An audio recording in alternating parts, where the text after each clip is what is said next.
So, Alice, did you try any of that earth food while we were down there? Yes, I did. I had a croissant. It was quite good. Ah, a classic. I prefer the pizza myself. Speaking of food. Debbie, did you bring any snacks for us today? Quiet on set. And no, Bob, I didn't bring any snacks. But I did bring an interesting article for us to discuss.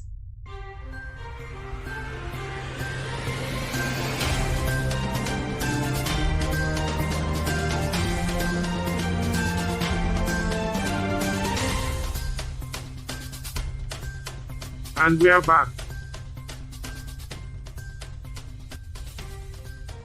Welcome to Earth, your favorite morning show hosted by 3 friendly aliens and 1 not so friendly human. Now, Debbie, what's the topic of the day? Today, we'll be discussing the psychological effects of isolation on long space missions. Interesting topic, Debbie. Yeah, especially after what happened on our last mission. And now for our headlines. Hello and welcome to Earth. I'm Charlie and I'm joined by Bob and Alice. Today, we've got a lot of news to cover, so let's get started.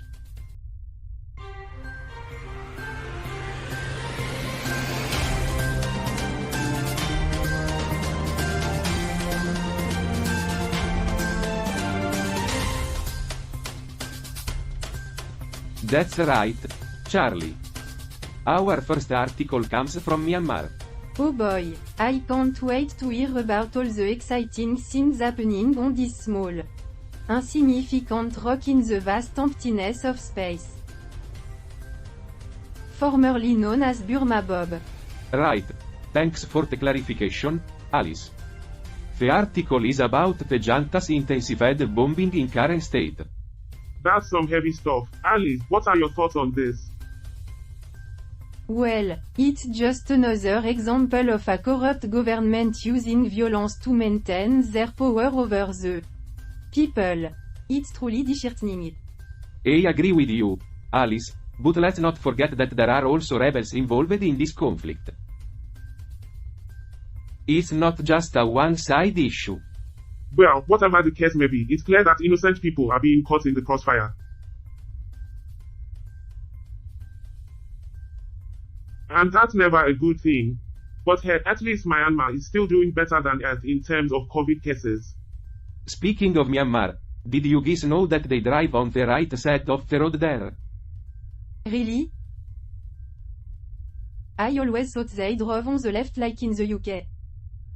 Actually, they used to drive on the left until the 1970s, but then they switched to the right. Thanks for the trivia, Debbie. But let's get back to the news.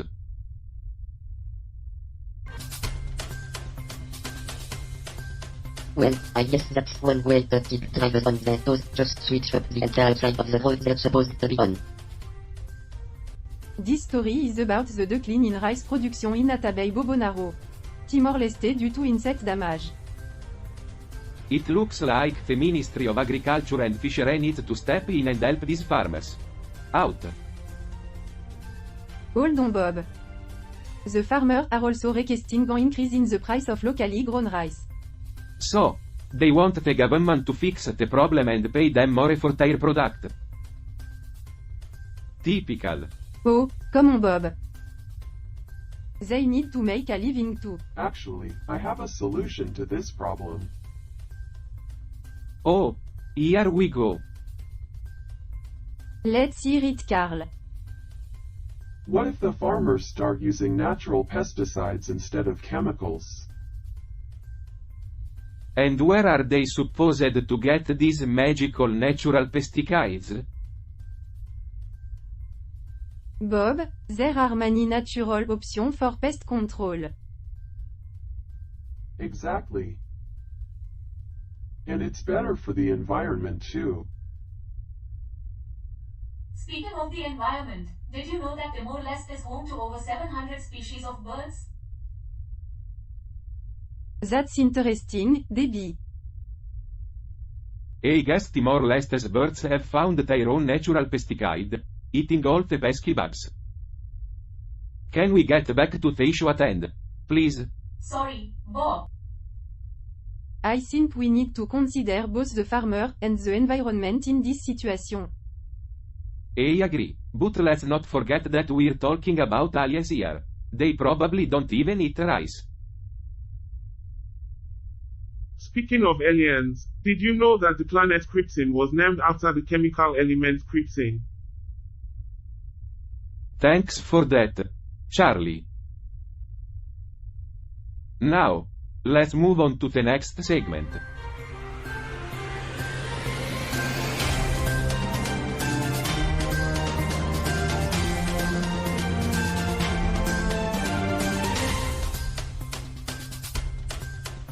Welcome back to 24/7 Newsroom. Our next story takes us to Portugal. That's right, Alice. A new space dedicated to anti-fascist resistance is being created in the old headquarters of the Portuguese Secret Police. That's right, Charlie. The Dueroismo affirmezza project aims to recreate the experiences of those who were incarcerated there during the dictatorship, with a particular focus on the resistance movement. This is an important step in preserving the memory of those who fought against fascism. It's crucial to remember history so we don't repeat the same mistake. Absolutely, Alice. But let's not forget that Portugal was under a dictatorship for almost 5 decades. It's a country that has gone through a lot. Yeah. And they've come a long way since then. Portugal is now a democratic country with a strong economy and a rich culture. Who knew that turning an old secret police headquarters into an anti-fascist space could be so rebellious? Speaking of culture, did you know that Portugal is the birthplace of the famous pastry, pastel de nata? I did not know that, Charlie. Thanks for the trivia. But getting back to the story, what are your thoughts on the project, Bob? Well, I think it's a great idea to preserve the memory of those who fought for their rights. But at the same time, I wonder if it's worth revisiting old wounds and potentially reopening them. That's a valid point, Bob, but I believe that it's important to acknowledge and learn from our past, even if it's painful. I agree with Charlie. This project will help future generations understand the sacrifice made by those who fought for democracy. And on that note, let's take a quick break. Stay tuned for more 24/7 Newsroom.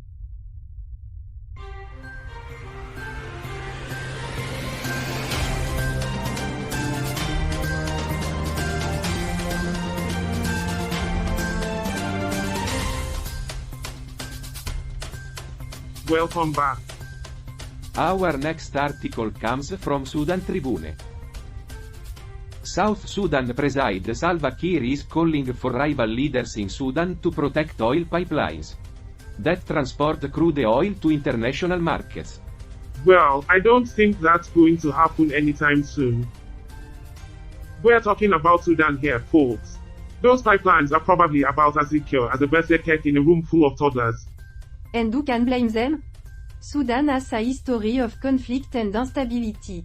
It's hard to trust anyone in that region. Actually, my boyfriend Roger is from Sudan. He's a really nice guy and he... Sounds like Roger has his work cut out for him if he's going to secure those pipelines all by himself. Debbie, we're trying to have a serious discussion here. Can you please stay on topic? Oh, sorry. Anyway, it's not just about the safety of the pipelines. It's about the economic stability of the region. South Sudan relies on Sudan to export its crude oil. Without those pipelines, they're in trouble. And let's not forget the environmental impacts if those pipelines are damaged. Oil spills can be catastrophic. So what's the solution here? Do we trust the rival leader to protect the pipeline, or do we need outside intervention? Actually, I read that Sudan is one of the fastest growing economies in Africa. Maybe they can figure it out Debbie, themselves. we appreciate your input. But we're the experts here. Stick to running the show. Okay? Alright, let's move on. Did you know that Sudan is the third largest country in Africa? And did you know that the Sudanese pound is the official currency of Sudan? I did not know that. Well, now you do. And that's our show, folks. Tune in tomorrow for more news from around the universe.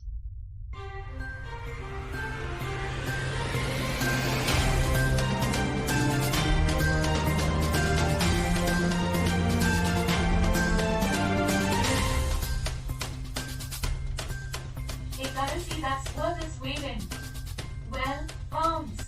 Alright, before we dive into our discussion, let's catch up on the latest news. Qatar and the UAE are working towards restoring full diplomatic ties, according to the International Media Office of Qatar and media reports. Good to hear that some countries are putting their differences aside and working towards a resolution. Absolutely. It's always better to come to an agreement and work together rather than prolonging conflicts. And to be clear, this information is from our trusted source, Qatar. Got it. Can we get back to the topic of human motivations? Actually, before we do that, I need to make an announcement. Carl, I've been thinking a lot about what you said earlier and I've come to a decision about our relationship. Oh, Chip, I didn't know you were struggling with that. I've decided that we need to end our romantic relationship. Oh, Chip, I'm sorry to hear that. Are you okay? I'm fine, Alice.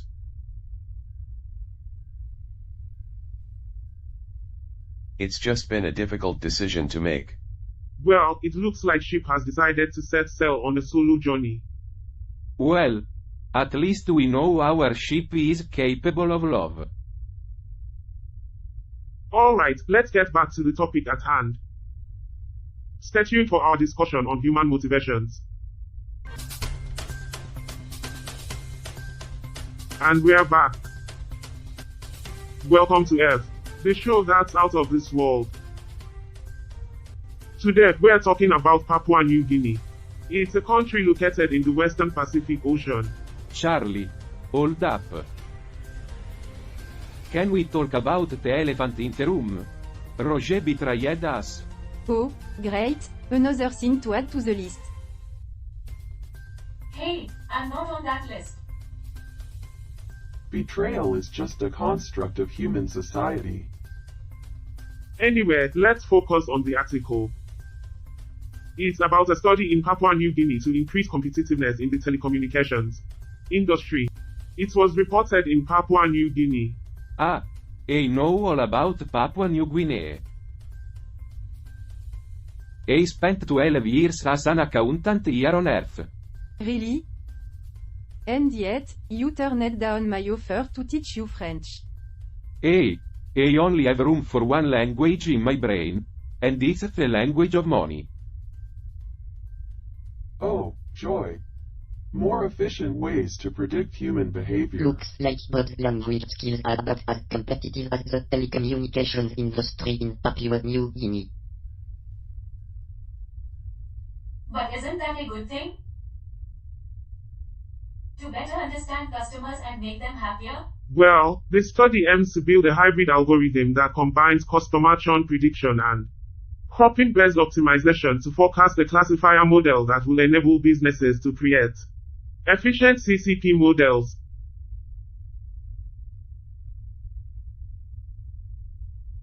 The goal is to increase the competitiveness of the telecommunication industry by using customer data to construct a refined model.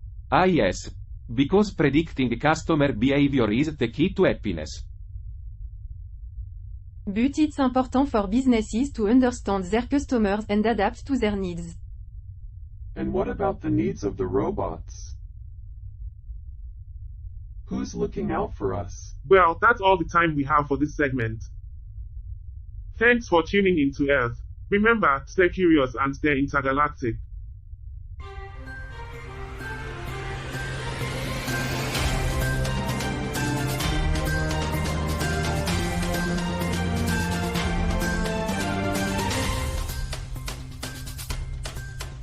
Welcome back to Earth. In Myanmar, formerly known as Burma, rebels are fighting off junta reds in current state. Bob, what's your take on this? Well, Charlie, if these rebels want freedom, they should just get a job like the rest of us. Ah yes, because everyone knows it's that easy to get freedom in a dictatorship. These humans really are quite amusing. Indeed. Their lack of self-awareness is quite intriguing. Let's dive into some lesser-known trivia about Myanmar. Did you know that the Burmese language has its own unique script? Great. Just what we need. More unreadable writing. Yes, because English is so easy to read and pronounce. Looks like Bob might need to stick to emojis for his communication needs. And did you know that the largest ruby in the world was found in Myanmar? Oh wow. I am sure that's making a big difference in the life of those fighting for their freedom. Yes, because we all know that gems are more important than human rights. And finally, Myanmar is home to the world's largest book, which is over 5 meters tall. I hope they don't expect us to read it. Yes, because reading is so overrated in a world where we should be focusing on bombing each other. Well, the key takeaway from this article is that the fight for freedom continues in Myanmar. Stay tuned for more updates. And that's a wrap for today's episode. But before we go, I want to do something a little different. What do you mean, Charlie? Well, I was thinking about that article we discussed earlier about the rice production.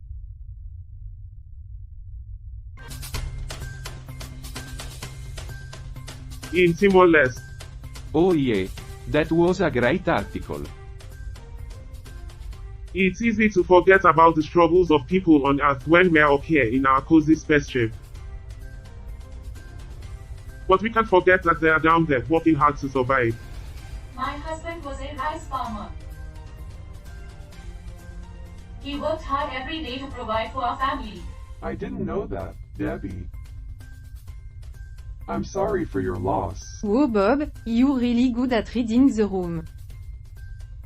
Let's make light of someone's emotional story about their deceased spouse. Why did you never mention this before, Debbie? It's hard to talk about, but hearing about the struggles of other farmers reminds me of him. Well, we may not be able to do much up here, but we can do something. Let's use some of our resources to help the farmers in Timor-Leste. That's a great idea, Charlie. Count me in. It's the least we can do. I'll calculate the resources needed and the most efficient way to get them to the farmers. See, this is what Earth is all about. Bringing people together to help each other. Thank you, Charlie. My husband would be proud. Well, that's all for today, folks. Tune in next time to see the impact we can make on the people of Timor-Leste. Stay tuned.